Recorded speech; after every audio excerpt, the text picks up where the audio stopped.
Hello and welcome to Rise and Shine, the podcast where we explore how stories in the media shape the way we see people, brands, and culture. I'm Antonia, your host today, and we're diving into one of the Hollywood's most talked about controversies, Blake Lively, and the backlash surrounding her promotion, and Justin Baldoni, connected to It Ends With Us, the movie that came out. This episode is called Not That Bad At All because I want to challenge the narrative.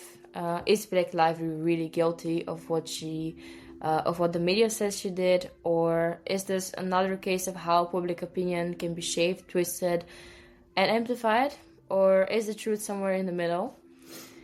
I'm not alone in this conversation today.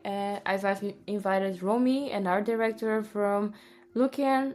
She works on commercials and knows exactly how campaigns target audiences, especially on social media.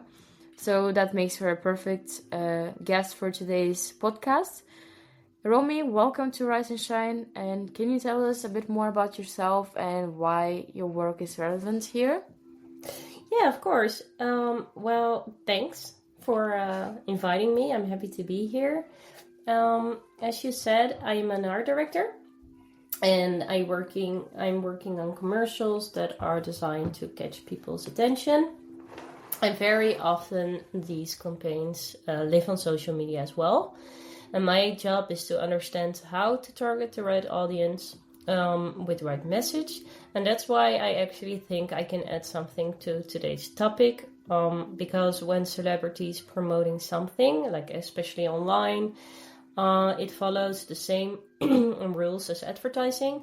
So if the message doesn't fit the context, people react instantly. Yes, I totally agree with you. And shall we first start with what actually happened for our listeners who are maybe not completely aware of the situation? Yeah. So Blake Lively was promoting It Ends With Us, a movie about domestic violence and resilience. And during her promotion, she also talked about her drink brand, Betty Boss, and her new hair care line. So for many people that felt tone deaf, they saw it as glamourizing a painful topic. Very quickly, social media was full of criticism as well, and headlines labeled her as insensitive.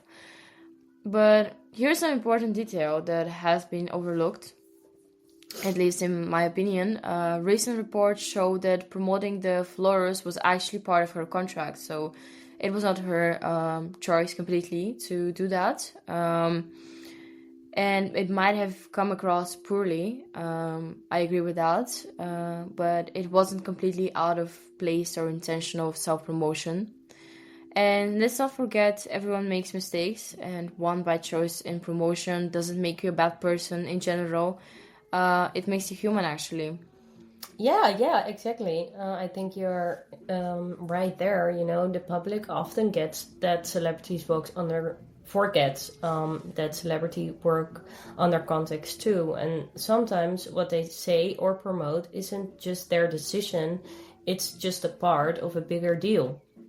And when people are quickly to judge, they forget basically the human side of it, of a people. Yeah, I think so. What you're saying is that the backlash itself becomes a campaign against the person who is targeting, and in some ways it makes the problem bigger than it actually is. Not talking about the domestic violence, of course, but about what happened surrounding her promotion. That's how I see things. Yeah, me too, exactly. I mean, publicity can work both ways, you know. Like a well-thought campaign can make you love a brand, but if people decide that they want to, dislike someone, they will always find backup for it.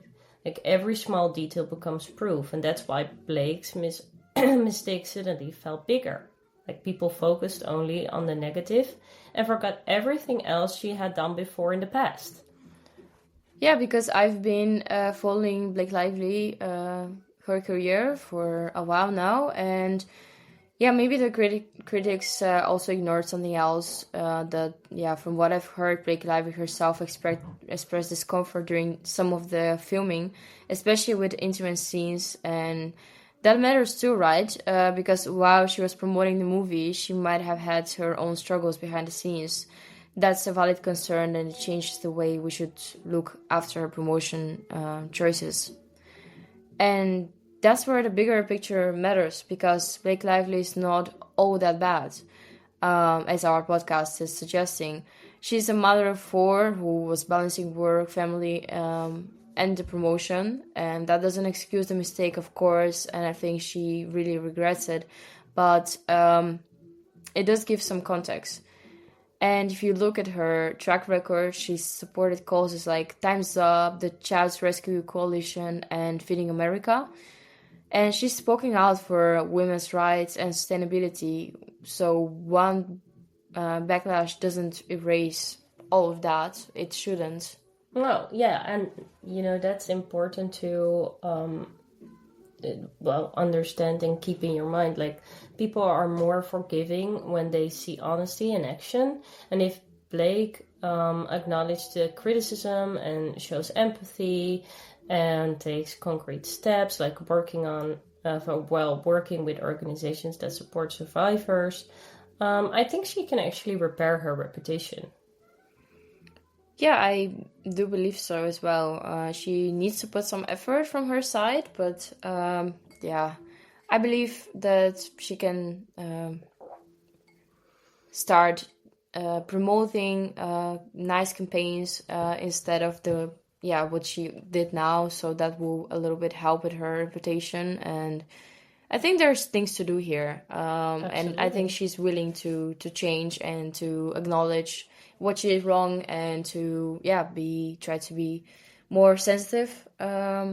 Although I still don't believe that she did it on purpose. I believe that she was just really focused on the promotion and what the contract was saying. So that's where it actually went wrong. Yeah. So what are the next steps for Blake? It's about continuing to show what she stands for and supporting survivors, collaborating with advocacy groups, and generally reminding people of her real values. Because what if we have heard and seen from the media is not really a representation of her as a person and as a professionalist as well. And reputation repair doesn't happen overnight, of course, but with consistent actions, she can shift the narrative back to the positive, I believe. Yeah, me too. Absolutely. Yeah, so, I think that there's a lot here that she can do, and I think that there's a lot of people who will support her and stand behind her while she's doing it. And for now, I think it's also a nice suggestion that she would take a little bit of time for herself, a little bit, like, go out of the media for a while until everything calms down a little bit, so she can actually show her real support and continue with her career the way she was. Because she's still one of my favorite actresses. Mine too. Yeah. But maybe she needs to be like time under the radar, spend her time with kids, with her partner, and then come back up. Yeah, I think as well. Maybe she starts a new brand that is actually supporting. She raises money to fund some people in need, or some coalitions that really matter to her. I think that will help as well. Absolutely. I think that will fit her well as well. But maybe we can pitch this idea to her and help her out. Yeah. And to everyone that really reads online negative views and all of the people who do stream online and talk negatively about the person, maybe I would advise people to not always believe what they hear from everyone, because everybody's using their own angle and the viewpoint that they see things through. So I think we should not always believe what we see at first place. We should always gather information from both sides and decide for ourselves what we believe or not. Mm-hmm. Absolutely. Yeah, and I think that's some really valuable points that we can take from this podcast. And thank you, Romy, for joining me today and sharing your insights. Well, thank you. I was happy to be here.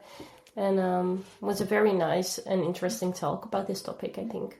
Yeah, and thank you to everyone listening. This was Rise and Shine and our episode Not That Bad at All. And if you enjoyed today's discussion, don't forget to share it, leave a review, and please follow us for more updates in the future. And until next time, keep questioning the stories you see. Bye! Bye!